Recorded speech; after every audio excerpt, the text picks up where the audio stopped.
Hey, what's up guys, it's C-Stack. So I finally got my hands on the MCU Heroes expansion. I had messed up my order and I had accidentally ordered this and the villain set on the same order, so it wasn't going to ship until both were in stock because I'm stupid. So I went ahead and ordered another and it's finally here. So let's go ahead and open this bad boy up. Pretty excited.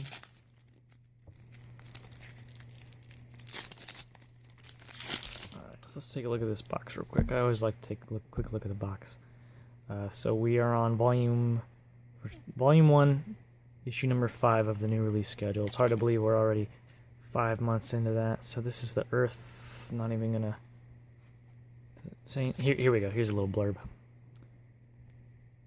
Okay, see if I can get this to focus in. All right, requesting backup. The cavalry of heroes have arrived to join in the MCU battles and put an end to the machinations of the MCU's most notorious villains. This follow-up to the MCU battle giant-size issue brings a heroic host of superpowered do-gooders like Doctor Strange and Black Panther to your Versus System 2PCG experience. Alright, let's go ahead and open this bad boy up then. Alright, cool. First we got our little rules sheet. Explaining the MCU. I guess there's a couple little explanations. I'll stop on that so you can maybe read it if you want. Alright, so first we have Ant-Man, who's pretty horrible, but he's cool. It's cool to have Shrink on a main character. So he's got Shrink, and he's a 1/1. Then he's got something big. So in the main phase for green, he gains an XP and turns into this big old giant man. But then at the start of your build phase, Ant-Man becomes level 1. So you need to pay a green every time you want to be able to have any amount of attack. So that seems pretty horrible, but it's cool to have Shrink on a main character. It's kind of neat. Probably the best one in my opinion. We got Black Panther. He's 4/3 with 5 wounds, and he got Pounce. So when he's attacking an exhausted character, can't strike back against him. And then he is Warrior and King, so when Black Panther attacks, he gains an XP for each character he's protecting. He needs 4 of those. So that's what they should have done for Daredevil. That's like the playable way to design an XP condition like that.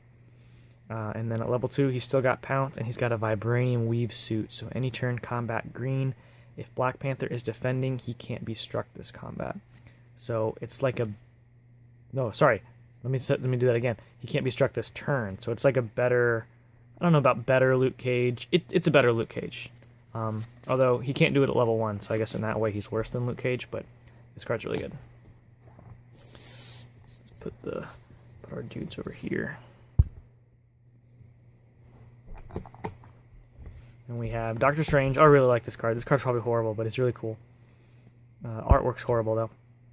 Okay, let's focus in here. Got Doctor Strange. He's at 2/5 wounds. He's got Sling Ring, so build for a red. Search your deck for a basic location, reveal it, and put it in your hand.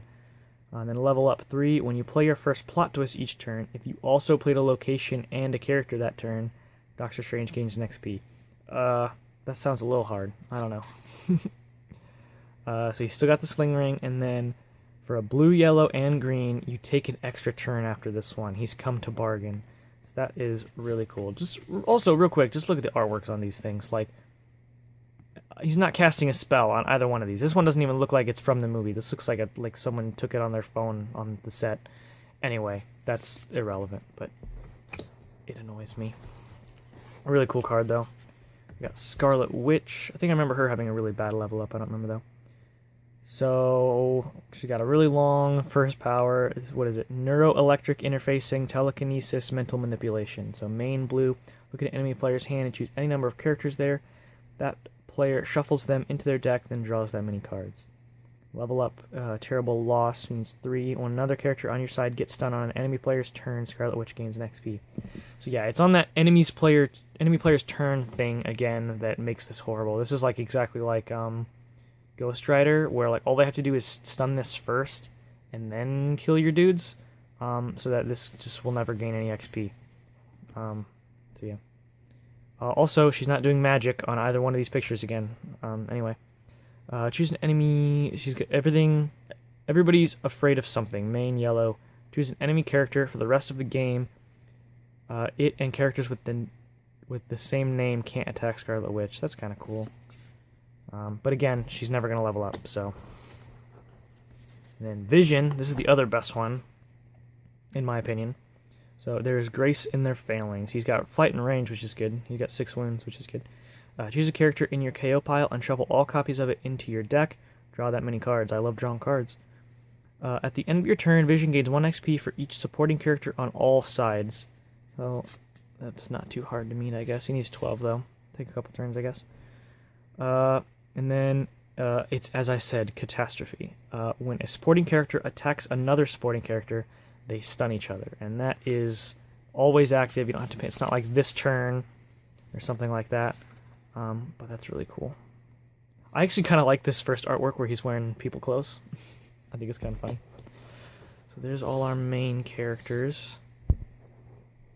No Spider-Man. I guess they're not allowed to do Spider-Man because that's technically like a Sony license or whatever. So I'm not going to say an MCU Spider-Man. But we get the MCU set next month. So not next month. Month after. Well, I guess we're in July now. So yeah, next month. Alright, so then we have 1-drop Ant-Man. This card's really good. So I'm going to have to take this into the shop. When Ant-Man appears, put 2 -1/-1 counters on an enemy main character. This is like, I don't know, like MCU has really good 1-drops. We have like what? There's Heimdall, which is really good. Killian's really good. And now we have Ant-Man. This card's really good. And then we have some, oh no, we're not into the 1-of-kinds yet. I think we have to put those at the end. So we have Ancient One, the 2-drop, 2/4 with 1 wound. To know your days are numbered and your time is short. Other supporting characters on your side have +1 wound. That's kind of cool. They have, yeah, the same quote on all of them. See, this is actually pretty cool artwork because she's doing like a magic thing. This is a really good card. So we have Phil Coulson. He's a 2-cost, 3/3. It's pretty good for 2, he's especially with range. So at the start of your build phase, if Phil is in your KO pile, remove him from the game, then put a +1/+1 counter on any number of characters on your side. So that's a really good card. They need someone to avenge. Oh, that's sad. Really good card. I don't remember what supporting character Black Panther does. He's bulletproof. He's 4/2, 2/2. Characters with range can't strike Black Panther, even in melee combat. Even in melee combat. That's pretty cool. I like the artwork. Him perched in the tree. Oh, look, finally we can resolve the Captain America alternate win condition. So we have Hawkeye, 3-cost, 2/5, kind of low attack-wise. When Hawkeye strikes a character while range attacking this combat, stun that character. Oh, well, there you go. He doesn't really need attack. He's kind of like a... He's basically like a lower-cost Cable. I see better from a distance. So now we can finally use Captain America level 2 from the first set. Doctor Strange, once again, he's not doing magic. He's just standing there. Anyway, he's got Astral Projection. He's a 3/8 with Flight. Look at an enemy player's hand. You may pay any amount of recruit points. That player discards each character in their hand with that cost. That seems pretty good to me. Again, you're either going to make yourself underdrop or just not play a character that turn to get the most use out of it, I guess. But, I mean, if you're stuck in a situation where you're underdropping anyway, I don't know. It remains to be seen on this card. There's some really good 4-drops in the MCU. So, like, there's, like, Iron Man supporting character, Winter Soldier, Ironmonger. So he's got a lot to compete with, but we'll see. Quicksilver. This artwork is hilarious, by the way. So he's a 5-cost, 7/6/1 wound. He's fast. So for a red in combat, enemy players can't use superpowers, play plot twists, or power-up characters this combat. So that's okay. It's a pretty decent card. The only other, I think, decent 5-drop right now is, what, Gamora? And then I think Mordo is in the next set. I think Mordo's a 5-drop. Mordo's really good.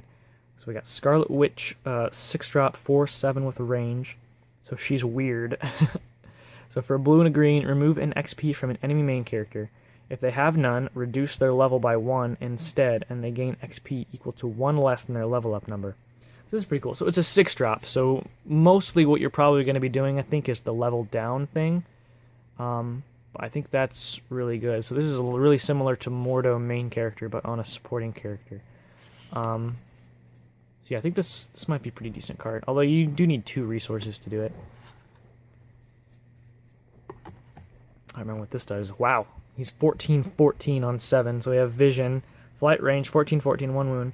When Vision appears, he gets -7/-7 until the start of your next turn. Okay, so he comes out as a 7/7, and if you want to make use of his 14-14, you have to protect him for a turn. So it gives me kind of some Adam Warlock vibes, where you have to do something to make him useful. But this one, you have to wait an entire turn.